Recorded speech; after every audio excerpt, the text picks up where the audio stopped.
Bonjour à toutes et à tous. Alors, comme vous avez pu le remarquer, ça fait maintenant 2 mois que j'ai pas posé de vidéo. Et il y a une raison à ça. En effet, j'ai regardé un film. Un film de merde. Un film très mauvais. Et j'ai jamais fait de critique vraiment de film extrêmement mauvais. Pour l'instant, on va dire que le plus mauvais film que j'ai traité, c'est Star Wars. Et il n'était pas mauvais. Mais le film dont je vais vous parler aujourd'hui est vraiment à chier. Aujourd'hui, on va parler des nouvelles aventures d'Aladin.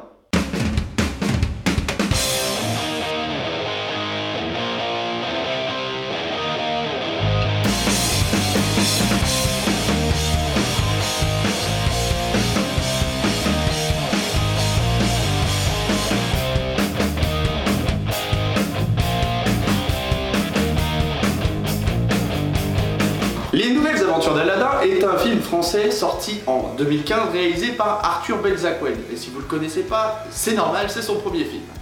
Et j'espère que ce sera son dernier. Avant de commencer la critique, il faut savoir que le film a reçu énormément de critiques négatives. À tel point qu'Allociné aurait demandé aux spectateurs de remonter la note. Ce qui n'a pas marché du tout. Alors que les choses soient claires, avant de commencer cette critique, je tiens à préciser que je n'ai absolument rien contre Kev Adams.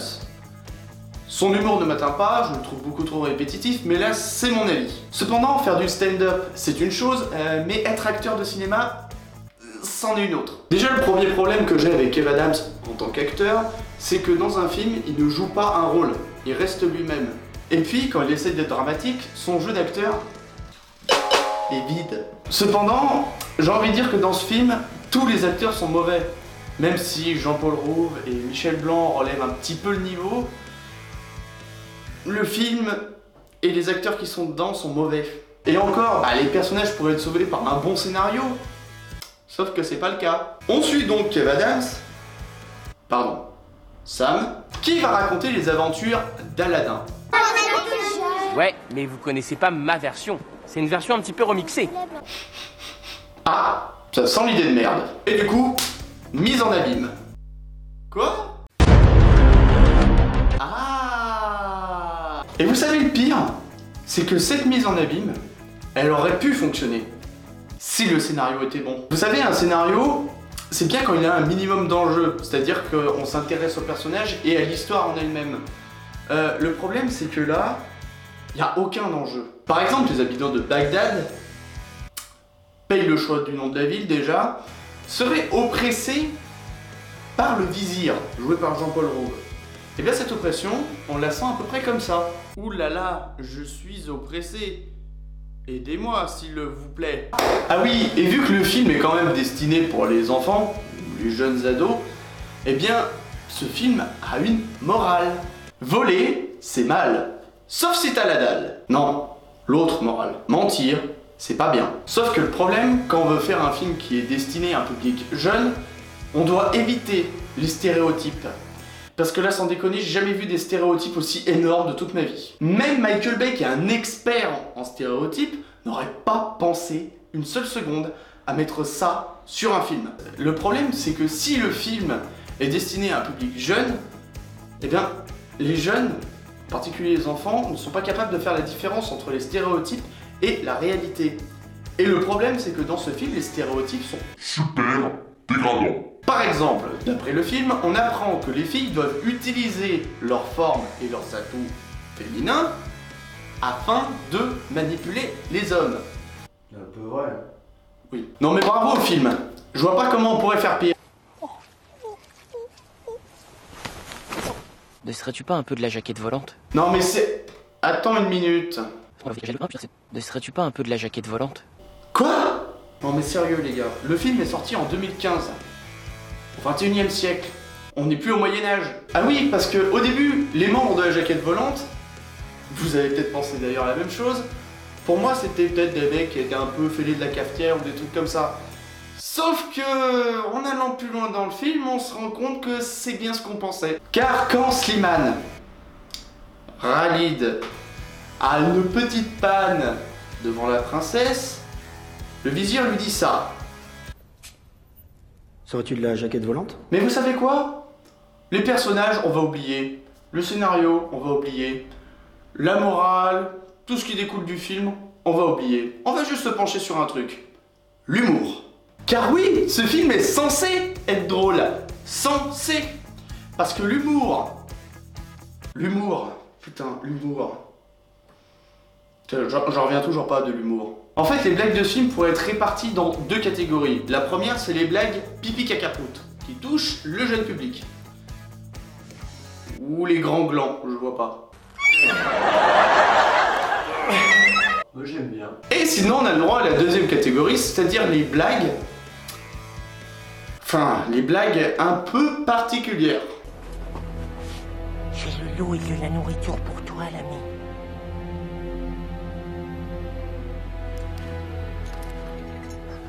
Je suis passé chez Quick, je t'ai pris un Giant aussi. C'est pas que c'est pas drôle, c'est que c'est pas une blague. Alors qu'on soit d'accord, je suis même pas sûr que ce soit une blague, c'est peut-être plus un placement de produit. Et pas subtil du tout et complètement pourri. Mais enfin bon, franchement, je vois pas comment il pourrait faire pire. Rejoins-moi du côté obscur.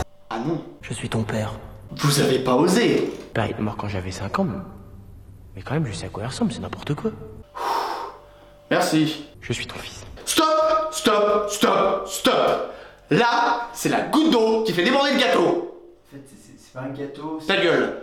Sérieux les gars? Pourquoi vous avez fait ça? Bah en fait tu vois c'est une référence à Star Wars. Je suis ton père, je suis ton fils. Et tu vois du coup c'est drôle. La blague est pas drôle. Ah et puis en plus de pas être drôle, c'est super lourd. Parce que les références à Star Wars, quelle originalité. Bon voyons, c'est pas comme si 1 milliard de films l'avaient fait avant. Et c'est ça le problème que j'ai avec ce film. C'est que tout dans ce film est mauvais.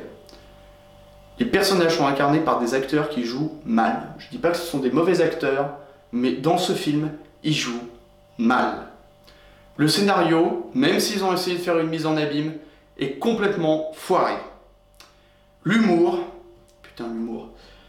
L'humour est lourd et beauf, avec des stéréotypes moyenâgeux, j'ai pas d'autres mots pour les décrire.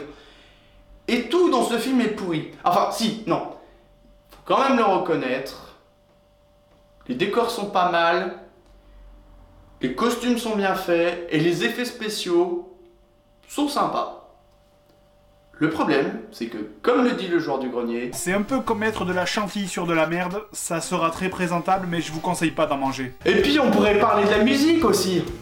La musique du film. Je parle pas de celle qui est sortie avant le film, avec Black M. Parce que déjà celle-ci était pas top non plus. Mais il y en a une autre dans le film. Et la musique elle est bling bling. Et les paroles... Dans la bouche du vizir, ça sent le caca. Un chef-d'œuvre. Ah oui, et pendant que j'y suis, vous savez, on met parfois une voix off au début du film. Genre par exemple, les Américains, ils utilisent cette voix. They have wings, but cannot fly. Et en France, on a ça. Donc kiffez vous aussi, si je peux vous donner un conseil. Après, faut pas s'étonner si les films américains sont mieux que les films français. On peut faire un film lourd. Comme par exemple les films avec Will Ferrell. Mais le problème, c'est qu'il faut que le film ne se prenne pas au sérieux à un seul moment. Et là, c'est pas le cas. Le film essaie de se prendre au sérieux. Voilà, c'était les nouvelles aventures d'Aladin. Qu'est-ce qu'on a pensé, Caradoc? Il n'y a rien à développer, c'est de la merde, c'est tout.